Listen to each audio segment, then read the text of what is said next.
പ്രവർത്തനം ആരംഭിച്ചു. Thenmala eco tourism മേഖലയിൽ വിനോദസഞ്ചാര വകുപ്പ് 1.82 കോടി രൂപ ചെലവിൽ ഒരുക്കിയ മ്യൂസിക്കൽ ഫൗണ്ടനാണ് സഞ്ചാരികൾക്കായി തുറന്നു നൽകിയത്. ഇതിന്റെ പ്രവർത്തനം നിലച്ചതും അറ്റകുറ്റപ്പണികൾക്ക് ശേഷം തുറന്നു നൽകാത്തതും മുദ്രാവിഷൻ അടുത്തിടെ റിപ്പോർട്ട് ചെയ്തിരുന്നു. ആ വാർത്തയുടെ ഫലം കൂടിയാണ് വിനോദസഞ്ചാരികളെ ആകർഷിക്കുന്ന ഈ നടപടി.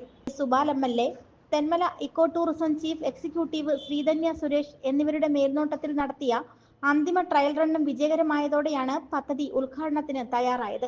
വൈകിട്ട് 7 മണി മുതലുള്ള സമയത്ത് 25 മിനിറ്റ് ദൈർഘ്യമുള്ള സെഷനുകളിലായി ജലധാരയിൽ നിന്നാണ് സംഗീതമുയർന്നത്. തെന്മല ഇക്കോ ടൂറിസം ആരംഭിച്ച സമയത്തുള്ള ഫൗണ്ടൻ 25 വർഷത്തിനിടെ ആദ്യമായാണ് പൂർണ്ണമായും നവീകരിക്കുന്നത്.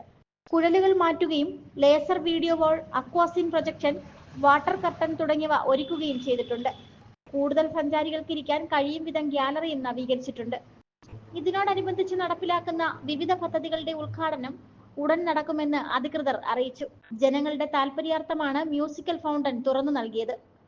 റിപ്പോർട്ടർ കണ്ണൻ, തെന്മല. പുനലൂരിന്റെ പൊൻതിളക്കം Al Nabeen jewellers golden diamonds, post office junction, Punalur. തൂക്കുപാലത്തിന്റെ നാട്ടിൽ സ്വർണ്ണ വിസ്മയം തീർത്തുകൊണ്ട് ലൈറ്റ് വെയ്റ്റ് സ്വർണ്ണാഭരണങ്ങളുടെയും ഡയമണ്ട് ആഭരണങ്ങളുടെയും മഹനീയ ശേഖരം. പഴയ ആഭരണങ്ങൾ ഉയർന്ന വിലയിൽ വിൽക്കുവാനും ഉടൻ പേയ്മെന്റിനുമുള്ള സൗകര്യം. വിവാഹ പർച്ചേസുകൾക്ക് പ്രത്യേക ഓഫറുകളും ഡിസ്കൗണ്ടുകളും. എല്ലാ പർച്ചേസുകൾക്കും ഉറപ്പായ സമ്മാനങ്ങൾ. ഷോറൂം എല്ലാ ഞായറാഴ്ചകളിലും തുറന്നു പ്രവർത്തിക്കുന്നതാണ്. Al Nabeen jewellers golden diamonds, post office junction, Punalur. Phone 0475 291 2916 8129 69916.